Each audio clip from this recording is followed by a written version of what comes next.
Hello guys, welcome to our channel. மறக்காம சேனலை subscribe பண்ணிட்டு வீடியோ பாருங்க. யாரும் வீடியோ ஸ்கிப் பண்ணாதீங்க. வாங்க வீடியோக்குள்ள போகலாம். இன்றைக்கான எபிசோட் ஸ்டார்டிங்லேயே பார்த்தீங்கன்னா மனோஜ் தான் ஷாக் ஆகி நிற்கிறாரு. என்னென்னு பார்த்தீங்கன்னா ரோஹிணி வந்து என்னென்னு சொல்கிறாங்கன்னா, இந்த மனோஜுக்கு வந்து நான் முன்னாடியே சொல்லிட்டேன் இந்த விஷயத்தெல்லாம் அப்படின்றாங்க. உடனே முத்து மீனும் ஷாக் ஆகிடுறாங்க. அப்போ இவருக்கும் தெரியுமா அப்படின்ற மாதிரி. ஏன்னா ரோஹிணி வந்து அப்படியே போய் சொல்கிறாங்க. உடனே விஜயா வந்து நம்பிக்கையே இல்லாமல் எந்திரிச்சு கத்திடுறாங்க. இல்லை, அவன் என் பையன், அவனுக்குலாம் தெரியாது, சரியான ஃப்ராடு அப்படின்னு கத்திடுறாங்க. அதுக்கப்புறம் முத்து மீனாவும் பேசுகிறாங்க. ஒருவேளை தெரிஞ்சிருக்குமோ, தெரிஞ்சு தான் மறைச்சிருக்கணும் அப்படின்ட்டு. அப்புறமா உடனே வந்து ஜட்ஜும் கேட்குறாரு, என்ன மனோஜ் உங்களுக்கு தெரியுமா அப்படின்னு கேட்குறாரு. உடனே எனக்குலாம் தெரியாது, அவள் போய் சொல்கிறா அப்படின்னு ஏறி அடிக்க போகிறாங்க. உடனே வந்து அவங்க லாயர் தான் வந்து தடுக்கிறாங்க, இந்த மாதிரிலாம் பண்ணக்கூடாதுன்ட்டு. அதுக்கப்புறமா அவங்க அம்மா வந்து சொல்கிறாங்க, இல்லை நான் சொல்லியிருந்திருப்பான் அவன் முன்னாடியே, அவனுக்கு தெரியாது அப்படின்றாங்க. அதுக்கப்புறமா ரோஹிணி சொல்கிறாங்க அவங்க என்னை கொடுமைப்படுத்துகிறாங்கன்ட்டு.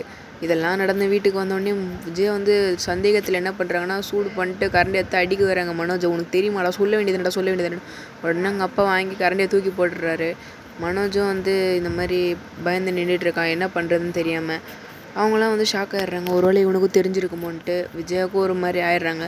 அதுக்கப்புறமா வந்து மீனா சொல்கிறாங்க, அவங்க பொய் சொல்கிறவங்க தானே, நிறைய பொய் சொல்கிறவங்க, வாய்க்கு வந்ததெல்லாம் சொல்லிவிடுவாங்க, அப்போ இதையும் சொல்லியிருப்பாங்கன்றாங்க. உடனே ரவி ஸ்ருதி வந்து ஒரு பிளான் சொல்கிறாங்க. என்னென்னா அவங்களுக்கு ஃபோன் போனால் அவங்க வாயிலே உண்மை வர வைப்போம் அப்படின்னு சொல்கிறாங்க. அதுக்கு மனோஜ் வந்து ஓகேன்ட்டு ஃபோன் பண்ணுறாங்க. ரோஹிணி அதுக்கேற்ற மாதிரி ஃபோனை அட்டன் பண்ணிட்டு மனோஜ் சொல்லு மனோஜ் அப்படின்ட்டு பேசுகிறாங்க. அப்புறமா மனோஜ் வந்து உட்காந்து கேட்க ஆரம்பிக்கிறாரு, எதுக்கு நீ இந்த கோர்ட்டில் அந்த மாதிரி சொன்ன அப்படின்ட்டு. அதுதானே உண்மை, ஏன்னா உங்களுக்கு தான் முன்னாடியே தெரியும்ல அப்படின்ட்டு சொல்கிறாங்க. அட பாவி, இந்த மாதிரி தான் நீ போய் சொன்னியா அப்படின்ட்டு உடனே விஜயா வந்து பயங்கரமாக கத்த ஆரம்பிச்சிடுறாங்க. இந்த கத்துறதெல்லாம் வந்து அவங்க என்ன பண்ணிடுறாங்கன்னா ரோஹிணி ரெக்கார்ட் பண்ணிடுறாங்க. அதுக்கப்புறமா செருப்பு எடுத்துகிட்டு வந்து ஃபோனை அடிக்கிறாங்க. ஏன்னு பார்த்தீங்கன்னா இதெல்லாம் வந்து சொல்கிறதுக்கு தான், இந்த மாதிரி நான் அடிக்கிறாங்கன்னு சொன்னாங்களே, அது வந்து சாட்சி ஸ்ட்ராங் பண்ணுறதுக்கு. ரோஹிணிக்கு நல்ல சாட்சி கதனால அவங்க சிரிச்சுக்கிட்டு ஃபோனை வச்சிடுறாங்க. அவங்களும் ஹாப்பி ஆகிடுறாங்க. அதுக்கப்புறமா சிந்தாமணி வந்து 25,000 கையில் கொடுத்துட்றாங்க. அவங்க லோன் கேட்டிருப்பாங்க ரோஹிணி, அதை கொடுக்கறதுக்காக. அதுக்கப்புறமா பார்த்திங்கன்னா அவங்களும் சந்தோஷமாக போயிடுறாங்க.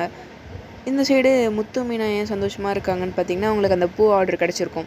உடனே வந்து விஜயா வந்து ஷாக் ஆகிடுறாங்க, எதுக்குடா இவங்களுக்கு பூ ஆர்டர் கிடச்சிது, சிந்தாமணி தானே கிடச்சிருக்கும், அவங்கள எப்படி போட்டியில் முந்தினாங்க அப்படின்ட்டு. அவங்க வந்து பயந்துட்டு போயிட்டாங்களாம் அப்படின்னு வாழ்த்துக்கள்னு சொல்கிறாங்க.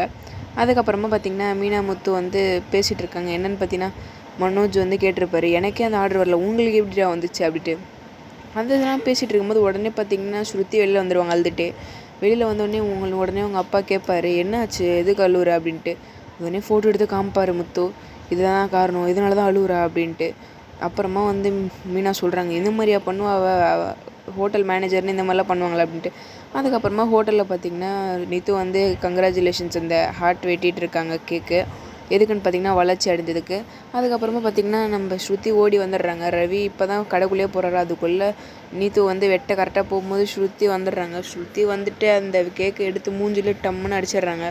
அடித்தது மட்டும் இல்லாமல் பயங்கரமாக கேட்கவும் செய்கிறாங்க. எதுக்கு என் ஹஸ்பண்டை வந்து நீ நோண்டிகிட்ருக்க அப்படின்ட்டுலாம் கேட்பாங்க, எதுக்கு தேவையில்லாமலாம் போஸ்ட்டு போடுறேன்ட்டு. அதுக்கப்புறமா வந்து ஸ்ருதி வந்து சொல்கிறாங்க ரவிக்கிட்ட, நீ ஓவராக அட்வான்டேஜ் எடுத்துக்கிறடா அப்படின்ட்டு. அதுக்கப்புறமா பார்த்திங்கன்னா ரவி வந்து பின்னாடியே போகிறாரு, எங்கேயோ போயிடுதுன்ட்டு. அப்புறம் முத்து வந்து வராரு, வந்து என்ன நடக்குதுன்னு கேட்குறாரு. அதுக்கப்புறமா என்னடா ஓனர் போயிட்டாங்க, நீனும் இங்கே நின்றுட்டுருக்க, சுற்றி வந்து பயங்கரமாக கத்திட்டு போகிற, என்னடா நடக்குது அப்படின்னு கேட்குறாங்க. அதுக்கப்புறமா ரவி வந்து சொல்கிறாரு, எல்லாம் முடிஞ்சதுக்கப்புறம் வந்துட்டடா அப்படின்னு சொல்லிட்டு அதோட எபிசோட் முடிக்கிறாங்க. மறக்காம சேனலை சப்ஸ்கிரைப் பண்ணுங்கள், லைக் பண்ணுங்கள், ஷேர் பண்ணுங்கள். நெக்ஸ்ட் எபிசோடில் பார்க்கலாம்.